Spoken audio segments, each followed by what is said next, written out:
Acordou como se alguém o tentasse matar. O seu peito subia e descia loucamente. O coração parecia correr uma maratona sem ele. A dor... Oh, a dor...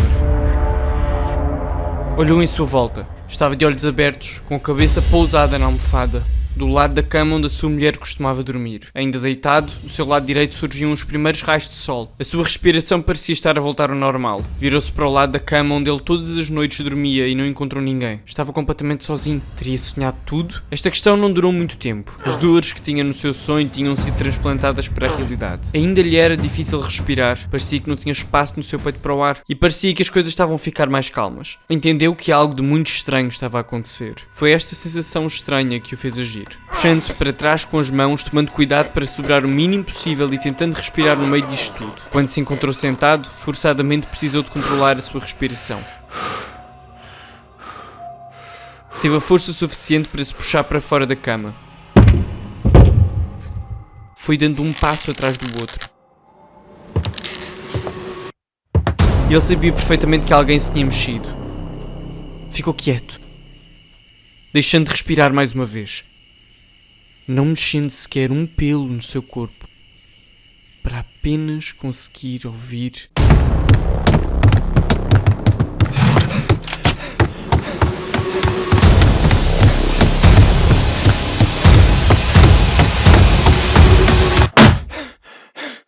Oliver, baixa a arma. Os dois olharam-se por algum tempo, mas com olhares completamente diferentes um do outro. Via perfeitamente a ponta da sua arma balouçar com os seus tremores enlouquecidos que ainda tentava controlar. Sr. Burns, venha connosco à sala. Com os olhos fixos na cicatriz, viu-o avançar lentamente. Numa total tranquilidade, ele estende a mão e segura no cano da arma para depois a puxar. Abrindo o canhão do revólver, pôde verificar que a arma não estava carregada. Duas figuras aproximam-se pela porta. Uma delas reconhecia da ambulância, a outra nunca a tinha visto. A arma foi entregue então ao outro que reconhecia. Quem são vocês? O que vocês querem? O que estão a fazer na minha casa? Sr. Burns, venha connosco à sala. Os três circundaram-no da maneira que conseguiam. Oliver, venha connosco para a sala! Não!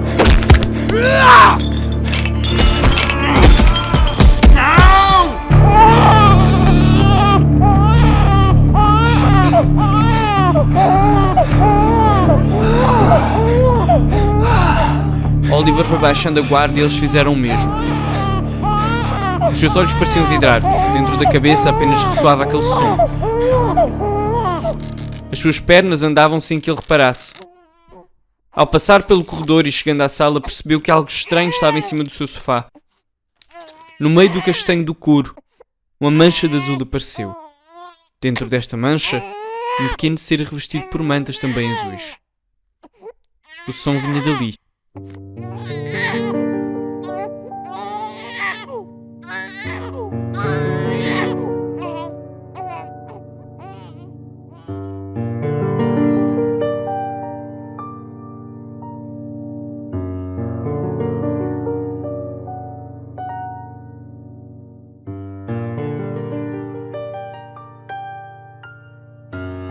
que é que se está a passar?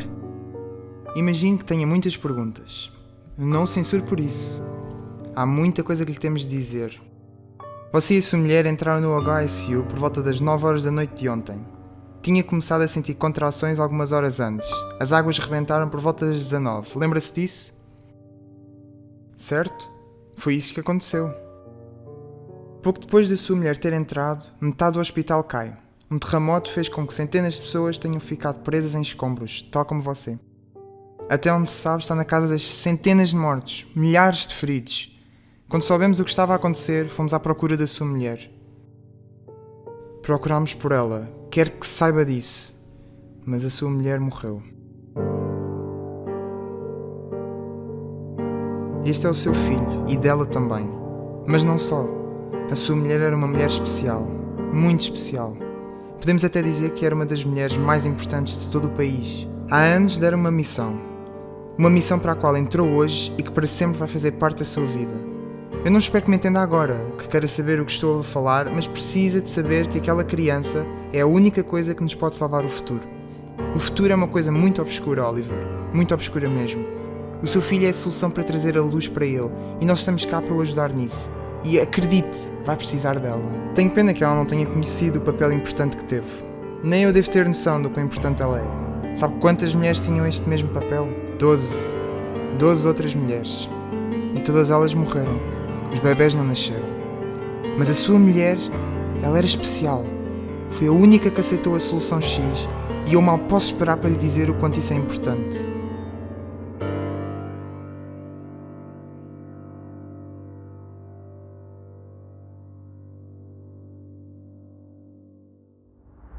Saiam da minha casa. Essa é a questão, Oliver. Isso não pode acontecer. Nós até podemos sair daqui agora, mas nunca o podemos deixar sozinho. Acredito que também não é algo que venha a desejar.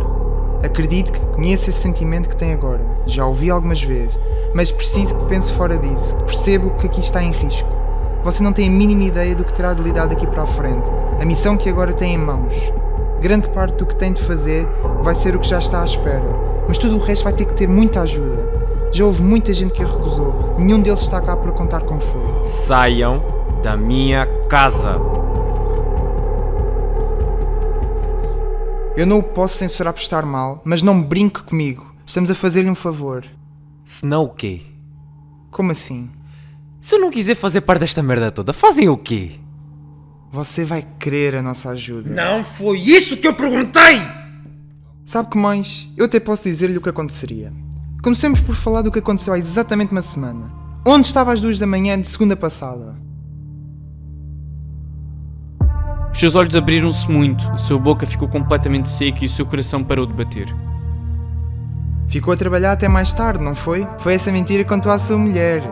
Mas não passou nem perto do escritório. Gastou o dinheiro que tinha e que não tinha com shots de tequila barata. Acabou o seu dinheiro para a mais cara, não? O que sabemos sobre vocês... O que eu sei sobre você é muito mais do que gostaria. Nem faz ideia de quantas vezes passei noites a olhar para si, a ver como é porco e não tem a decência de lavar os pratos e copos que suja e deixa a sua mulher grávida limpar por si. A ver todas as coisas que faz ao chegar a casa bêbado e sem noção de que a sua mulher ficava horas acordada de madrugada à espera que abrisse aquela porta. Temos de saber o que a pessoa faz, diz, come, vê, mas é preciso ver o que ela não vê.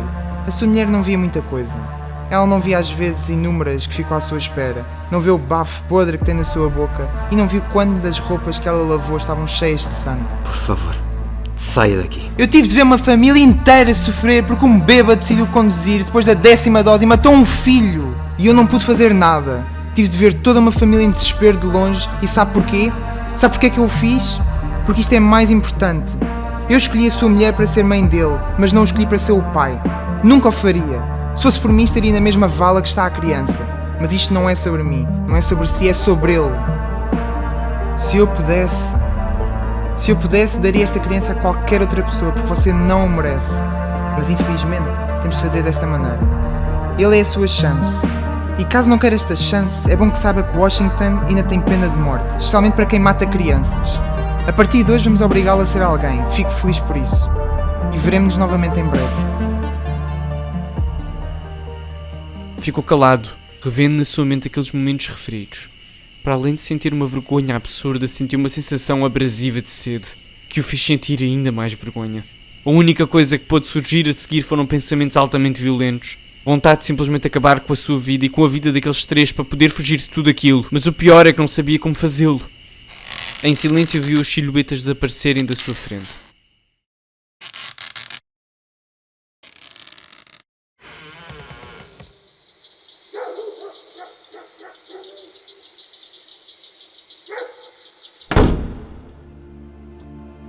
O choro tinha parado.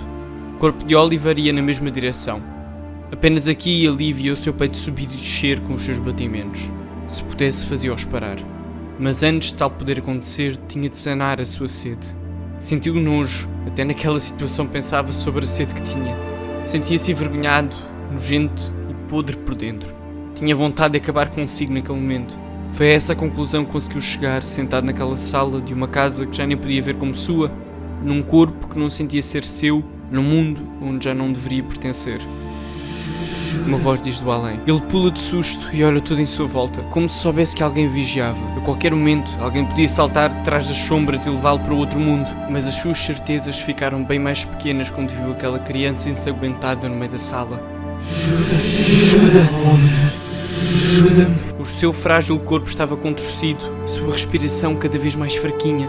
Vestia um vestido rosa muito bonito que a sua mãe tinha-lhe dado nos anos, vinda da casa de uma amiga, antes de ser atropelada por um carro que a desfez. Estava apenas um quarteirão. E em pouco tempo lá chegaria-se... Bom, ao contrário do tempo de chegada, o tempo de morte foi longo, muito longo. Ele levantou-se em sobressalto e mandou as suas mãos à cabeça. Eu não te matei! Eu não queria fazê-lo! E foi puxando todas as garrafas que conseguia encontrar. Vinham todas vazias, com uma gota ou outra dentro, mas precisava de mais. Os seus dedos sentiram tocar uma superfície gélida, um vidro bem gélido. Agarra-o e tira aquela garrafa gigante de whisky de dentro. 3 dedos. Era isso que sobrava ali. Era mais do que suficiente para matar a sede. Com os seus fracos dedos, ele abre a garrafa e coloca a sua boca seca e cansada no gargalo. A bebida escorregou lentamente, do fundo da garrafa até si, como se lhe quisesse dar tempo para ouvir todas as coisas que merecia. A bebida parecia que nunca mais caía, parecia que todo o mundo continuava a andar, mas que aquela garrafa tinha parado para sempre. Via no fundo todo aquele líquido, mas ele escorria tão lentamente. Tinha de beber alguma coisa, aquilo tinha de sair. Ele começa a bater no rabo da garrafa para ver se aquilo se mexia, mas nada adiantava. Ajuda-me. Cala-te! Cala-te! Cala-te!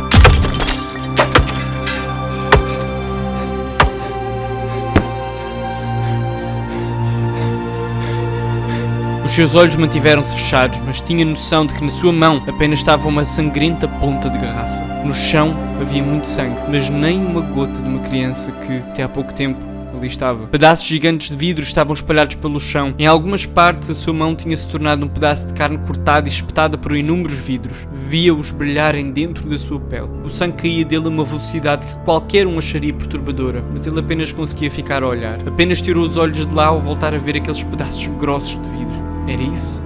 Essa era a resposta. Sem esperar, com a mão boa agarra num deles e sente as pontas mal limadas a espetarem-se na palma da sua mão. E uma das placas de madeira no chão tinha cedido. Uma memória surgiu na sua mente. Debaixo daquele soalho, ele tinha cavado um pequeno buraco e tapado novamente. Era um sítio que sabia que ela não se lembraria de procurar. Uma forma de escapar às suas rusgas ocasionais. Lá dentro tinha colocado 2 garrafas. Uma de gin e outra de whisky. Ele baixa-se e a primeira garrafa que aparece foi a de whisky. Seria aquilo então. Arrancou o rolho e começou a beber. Nem sequer ardeu.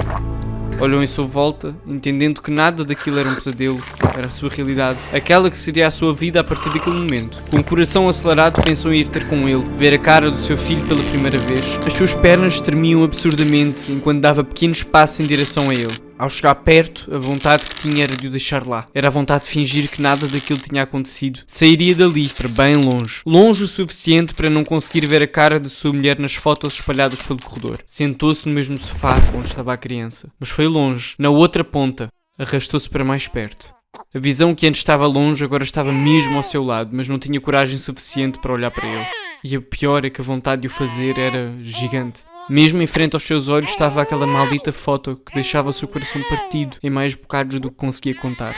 Ela é tão linda. Um peso sufocante foi sentido quando percebeu que ela era e não é tão linda. Os olhos, as mãos e a boca deixam de se importar com a cruz e vão em direção à garrafa que ainda tinha em mãos.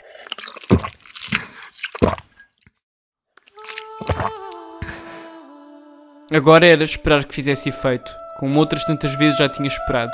Parou ali 1 minuto e começou já a sentir a sua dor diminuir e os pensamentos começaram a tornar-se cada vez mais claros. Respirou profundamente naquele silêncio e de uma só vez enfiou o vidro por inteiro no seu braço e soltou um grito abafado.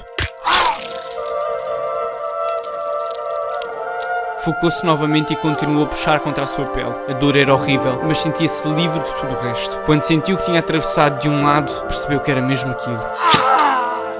mas havia algo dentro dele que o fez acordar de novo, por um pequeno momento. A sua mente conseguiu clarear. Não havia mais nada senão aquele bebê na sua vida. Com os seus braços deformados de cortes e vivos de sangue, tentou engolir o corpo indefeso e leve da criança. Sem medo, sem falta de preparo ou experiência, parecia que tudo aquilo, aquele toque e cuidado, lhe era natural. Uma atitude e capacidade escondida dentro de si desde que ele era alguém e que apenas agora descobria que era capaz. Sentiu o corpo frio do seu filho. Abraçou-o com o máximo de força e cuidado que era capaz de ter naquele momento. Sentiu o seu corpo todo ligeiramente espalmado contra o seu peito, que se enchia de ar e tristeza. Apertou-o um pouco mais. Fechou os seus olhos e esperou. Enquanto o fazia, e enquanto sentia a sua mente começar a divagar para um sítio ainda mais longe, sentiu mexer-se bastante. Parecia querer livrar-se daquela prisão de braços que o prendia, mas não se importava com isso. Queria apenas poder passar os últimos segundos perto do último pedaço de si que acreditava estar intacto. Sentiu o seu peito subir e descer, o seu coração bater fortemente dentro de si, mas parecia tudo muito distante. Era como um som abafado atrás de uma parede. Sem que pudesse pensar exatamente sobre isso, sentiu-se preparado para simplesmente deixar de estar vivo. E ali ficou, esperando por tudo isso chegar. Manteve-se por muito tempo assim. Mas, em algum momento, passou a sentir algo mais. O tempo passava e ele não sentia nada de muito diferente, o que o deixava ansioso. Ainda não sendo algo desejado, perguntava-se quando morreria. Mas esse momento nunca surgiu. Abriu os olhos, era impossível nada ter acontecido. Tinha de saber o que se passava. Olhando para baixo, vi então o seu filho a fazer o mesmo de antes, sem qualquer tipo de alteração, mas percebeu que não sentia dor alguma. Afastou os braços e não conseguiu acreditar no que os seus olhos mostravam. Não havia nenhum corte. Estava a ver o impossível. A sua mente desafiava-o a dizer que aquilo não tinha acontecido. Era impossível e ele sabia perfeitamente disso. É o tipo de memória que não se pode chamar de memória de tão recente que era. Era simplesmente impossível. Era tão absurdamente estranho, tão estupidamente confuso e sem lógica, mas no final de contas tinha certeza de duas coisas que pareciam não fazer o menor dos sentidos. Tinha certeza de que aquele sangue era dele e que por isso ele tinha cortado os seus pulsos como tão bem se lembrava, mas também não tinha forma de contradizer que não havia um mísero corte nos seus braços agora, nem sequer nas suas mãos que tinham ficado destruídas ou segurarem com força o pedaço grosso de vidro. Não conseguia entender. Até que olhou para a criança de novo. Eles tinham avisado. Agarrou suavemente naquele corpo frágil. Tudo o que via apenas mostrava que ele era um bebê como outro qualquer. Mas ele sabia que não era. Antes, pela forma como falavam dele, e agora, por aquilo que tinha visto. Nele, em menos de nada, não havia nada. Não havia um corte, não havia sangue, não havia dor.